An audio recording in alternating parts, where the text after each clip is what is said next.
About rural development, which is today's topic is about rural development, which is one very great topic in this fundamental of agriculture extension education, because whatever we have studied till so far, that all things were related to the development of the people who are living in the rural area. So what why we need to develop a rural area, and what are the things that is associated with the development of this rural area. So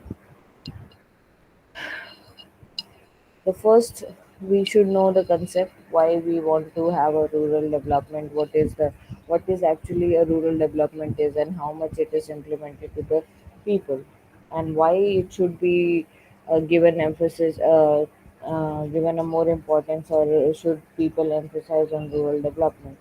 So the first thing is, what is rural?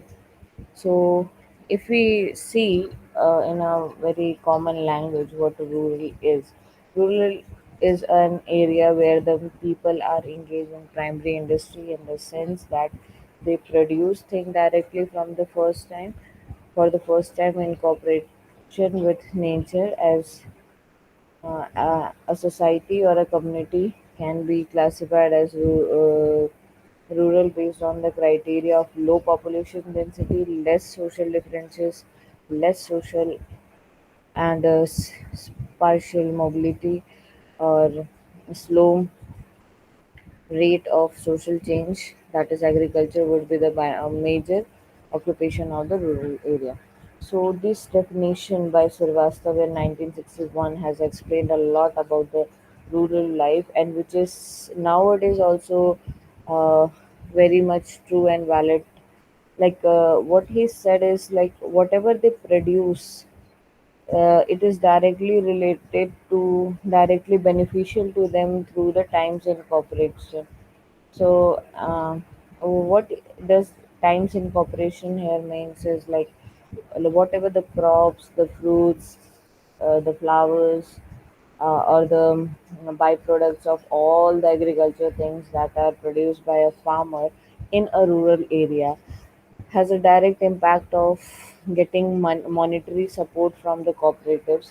Like, we have some farmers who produce around 50 to 60 tons of wheat, and he want to sell that things, quintals of wheat, and he wants to sell that thing to the market. So whenever he will sell that product, he will directly get a lot of amount from the person who is going to buy that guy, whether it is a government or private or individual person who is buying that product. Then second one is, it is a community which can be classified on the rural basis of lower population density. So, as we have seen, like, only like 200 families are there, 300 families are there, which is making a rural community, or which is making a very means small villages, which are where people are very interactive to each other. They know the people from generation to generation, and they know who was their grandfathers, who what they were doing, how much they were honest, and a characteristic of that family. Then low social differences, actually, like many in we have studied about the rural sociology. In that, we have studied a lot about the how this settlement of the villages were done, or rural areas were done. So sometime it was bifurcated by the people of according to the caste, the occupation, the name, and even by the culture.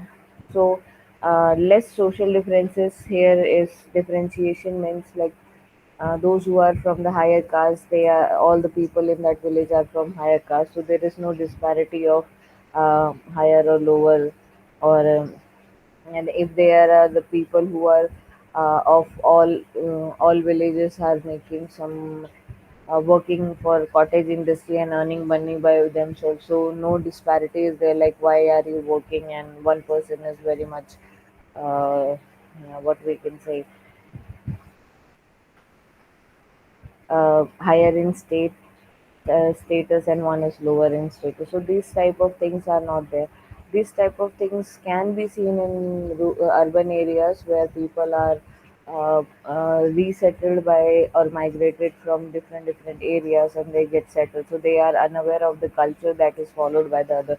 So this type and many time they don't want to see each other, they don't know, they don't want to interact. Maybe they have some caste issue or color issue or the cultural issue or the language issue. So and these are the things which divide the society. But here in rural, it's not like that. So less social and mobility is very less. Most of the people, they, like I have already said, like people they know our generation from last like 40 to 50 years. They know our generation from 5 to 7 generation. They knew how the character is there, whose children we are, whose grandchildren we are. So they know everything. So why this happens? Because people are not mobile. Means like they don't moved from like one generation lived in one village and the second generation is going and living in another village. So not like that is happen. Or even the partially if something some mobility happens also. It happens due to the job or the development, or maybe there is some condition, maybe there is some displacement due to natural disasters and all. So they uh, migrate from one place to another for jobs, or if they have been affected by disaster. Then slow rate of social change, so people don't immediately like uh, change themselves for the good of the others, like for the others thing we can say.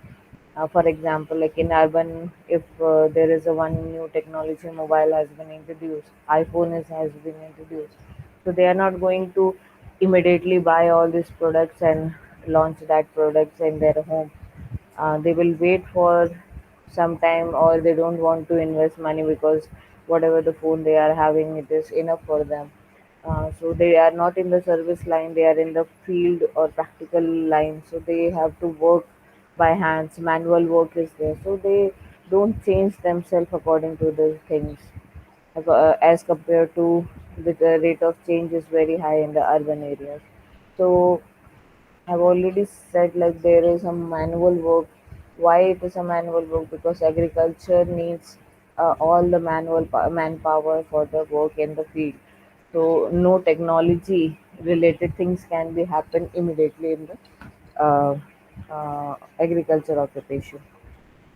Now, one concept of rural development is rural, and the other one is development. So it refers to the growth, evolution stages of inducement or progress. This progress or a growth is a gradual and has a sequence phase. Always there is increasing differentiation. It also refers to the overall movement towards greater efficiency and complex situations. So uh, actually, development is a growth of anything which is helping people to grow, and evolution is from what was before and what is going to be after and what is at the present. There is some differences, that is the evolution. Then stages of progress we can see at the before the, like we can see nowadays everybody in the village are using mobile, have internet, have access to internet. They can have digital India, something like that. But before, if you talk about 60 years before, it wasn't like that. uh, Always there is a increasing differentiation. So it's not like what was developed 10 years ago it is continuing. It's every year it is continuing, every moment it is developing. So it is progressing, new things has been introduced. It also refers to the overall movement towards greater efficiency and complex situations. So greater uh, efficiency is required for this, and sometimes we have to go through the complex situation. So all these things are termed as a development. So if we put together these two terms, we can say rural development is a process which aims to improve the well-being and realization of people living outside the urban areas through collective process. So, improving the well-being, the basics is improving the well-being of whom? The rural people who are solely dependent on agriculture, and their main occupation and the only occupation they have is agriculture. So how to improve that thing so that they can compete somewhat little bit like urban areas. According to Agarwal, rural development is a strategy designed to improve the economical and social life of the rural. So, as I have already said, like if you introduce something new into the rural area, the development will take place, and that development is going to affect the rural life economically. Then there are some scopes and importance of rural development. So the first scope of the rural development is, uh, if you talk about the rural development is a dynamic process which is mainly concerned with the rural area, like we have already studied before. These include agricultural growth, putting up of economical and social infrastructures. uh, Economically and social infrastructure is like, uh, income generation activities can be done there, and even the infrastructure of the social upliftment of the people can be done. Then there will be fair wages, like in urban areas. For a particular job, a fixed amount of money is given to both the genders, or to any caste person, or to any person who comes from any state, any age. A fixed amount of money has been kept, but sometimes there is in villages what happen because of gender issue, because of age issue, the things are not provided fair. So uh, fair wages thing is also there. Also housing and house site for the landless. So those people who are landless, then there comes the societies, or there comes up projects which are helping the people to develop and get a house society to the landless people so that they can live good. Then village planning is done. If village will be planned in a such a way that it provides everything to the people or in the rural area, then they don't need to migrate to the urban area for their necessary thing. Public health is one of the factor that is making the people to come to the urban areas and get settled and get treatment. Then education is the another one. If there are colleges and in school institutes or colleges or degree colleges are there, then they don't need to mobilize from the particular area to the other places. Then functional literacy. A functional literacy here is the how to do that process and how much this process is going to affect them. All these things are there. Then communication, like before uh, the introduction of phones and all, communication were, the people used to write letters, they have to post, then wait for the people to uh, respond, and then they will reply and all. This communication process nowadays has been minimized through the introduction of digital India, and every house is having a mobile. So this thing has been importance of development that is given to that. So the development has reached to the villages, and how much these things are there. So why is the reason? What are the important reason that should be kept in mind when we think about the rural development? First one is about three-fourth of Indian population live in rural area. This is the biggest thing. It's three-fourth. It's not one-third only. It is 75% of the people are living under rural, agricultural land or rural area, and half of them have income from the um, agriculture, and about 70% of the population is employed through the agriculture. So all the raw material that urban people are getting, urban industries are getting, are from the agriculture or the rural sectors. uh, Increase in the industrial population can be justified only to the rural people motivation, and increasing the purchasing power by power to buy into industrial goods. So increasing in the number of population, industrial population can be justified only in rural population. So whatever the industry is being produced is very much uh, with the help of the rural population, and they need to motivate them so that the industry in the in the urban area can go on, and the people also in the rural area can get benefit about by the uh, uh, product they buy. Then growing disparity between urban elite and poor can be lead to the political instability. Also, if the urban people, they get a lot of money and they become rich, and the poorer, the village people or the rural areas become poorer, then there will be a great uh, disparity between them. Like in the parliaments, if some volunteers or some MLAs who says, like a representative of the village people, they say like we need to have some roads or one bridge or good food or vaccine from the government. So in the urban, it's already provided as a primary necessity, but in the rural area, it is like a huge thing that people are not getting. So we need to have a mind on that, and by keeping all that things in mind, we have to go for the um, rural development things and how to develop that thing.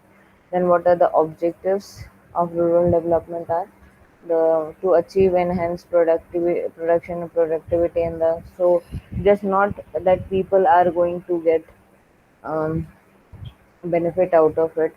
They need to have to produce so that they can increase the productivity in a such a way that the productivity increases and they get a good amount of money. To bring about a greater socio-economic equity means socio-economic equity is like the urban people, they get for 8 hours they work and they get around 40 to 45,000 bucks for their work. But what about the people in the rural area? They have to work for all the mm 12 hours, 24 hours, and then they get nothing out of it if their productivity is not good.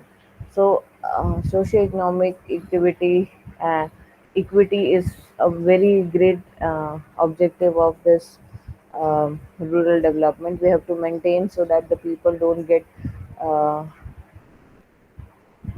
don't feel indifference from the urban areas. Then to bring about a partial balance between social and economical development means it's not like the urban is getting richer and richer and the rural areas is getting poorer and poorer. To bring about improvement in the ecological environment so that it may be conductive to grow the growth and happiness. So it's also giving them importance, like what are their natural resource and how much they can have. They can see to the natural resource and how much they can have effect from that, and how they can be happier by keeping the money for their use and all, to develop broad-based community participation in the process. So it's not just development is a factor that is given by the organization or the government to the people. It is from the people participation also that development will be successful.